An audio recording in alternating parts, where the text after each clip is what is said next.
To look into the eyes of another and find only a cold reflection of your own inadequacy is not a social failure, but a spiritual one. You ask why no one likes you, yet you approach the question as if it were a matter of personality quirks or a lack of charm. It is far deeper. As Carl Jung famously observed, everything that irritates us about others can lead us to an understanding of ourselves.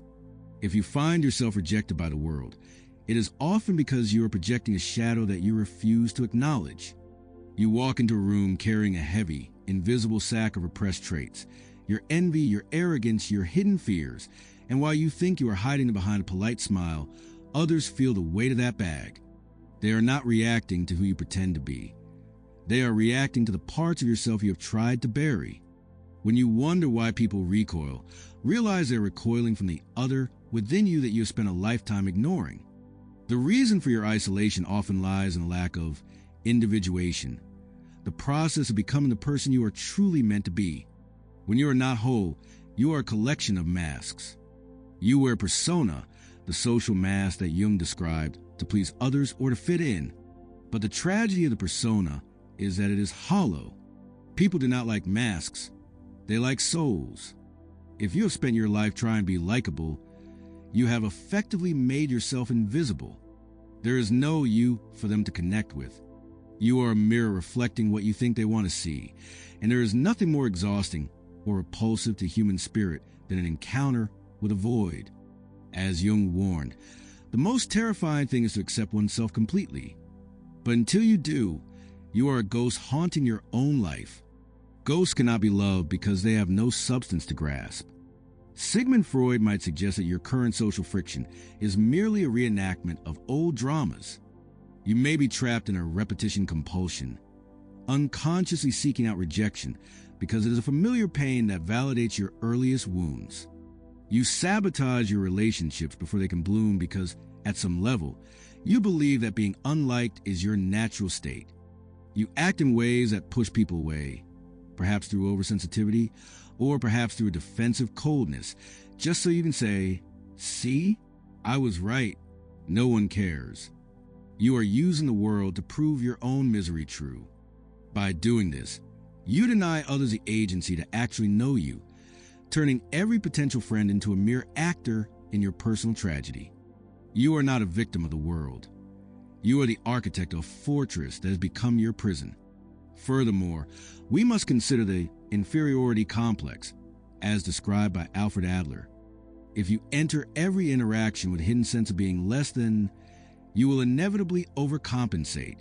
This manifests as a desperate need for attention, a constant habit of bragging, or an unbearable holier-than-thou attitude. You think you are impressing people, but you are actually signaling your own insecurity. People don't dislike you because you are inferior. They dislike the exhausting energy you spend trying to prove you are superior. They feel your neediness like a vacuum, sucking the air out of the room. True connection requires a level of equality and mutual vulnerability that your ego is too terrified to allow. You seek a throne when you should be seeking a seat at the table, and in your climb to be noticed, you trample the very empathy required to be liked.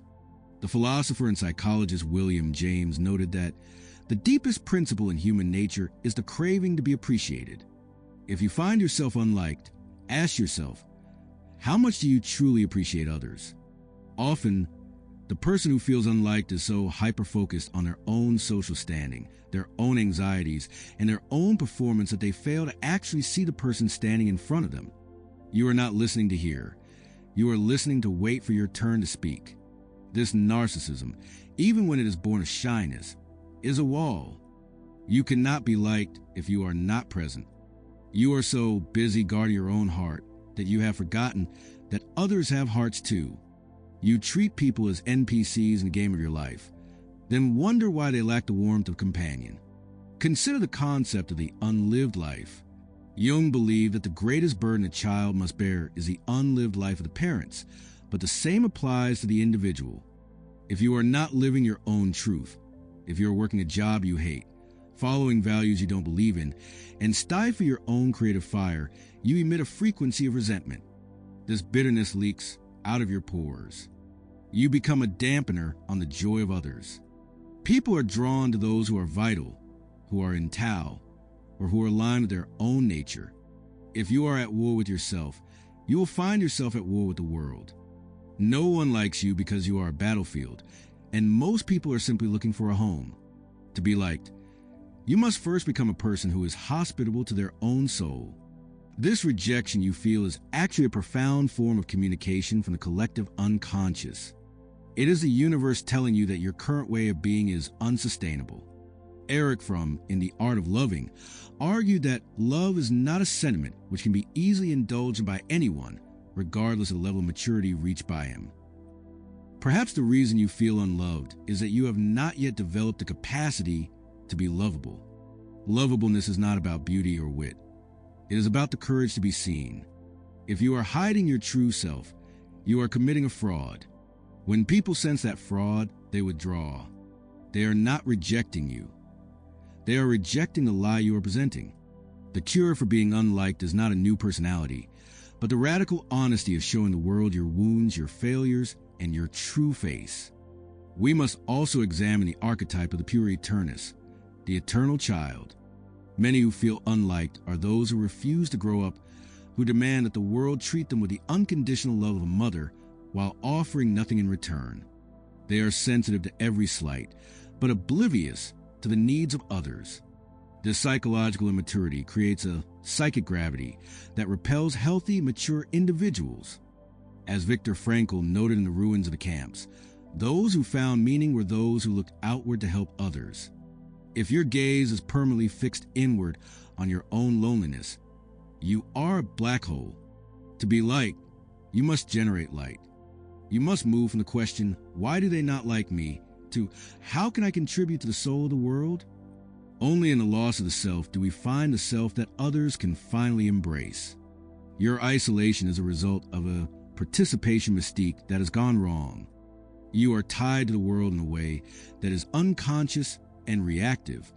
You allow the moods of others to dictate your internal state, which in turn makes you volatile and unpredictable. People crave stability. They crave a temenos, a sacred space, when they are around another person. If your internal world is a storm of self-doubt and projected anger, no one will seek shelter in your company.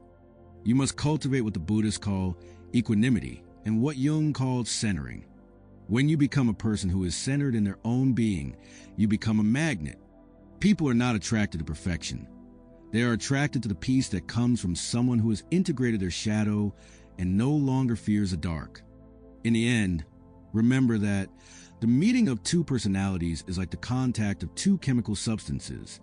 If there is any reaction, both are transformed. If you are not being transformed by your encounters with others, if you are remaining static and defensive, then no reaction can occur. You are an inert element, refusing to bond. This refusal is a defense mechanism against the pain of life, but it is also a defense against the joy of life. To be liked is to be changed. To be liked is to allow another person to have power over your heart. If you are too afraid of that power, you will remain unliked, safe in your solitude but rotting in your isolation. Break the mask. Accept the shadow. Only then will the world see you, and only then can it begin to love you.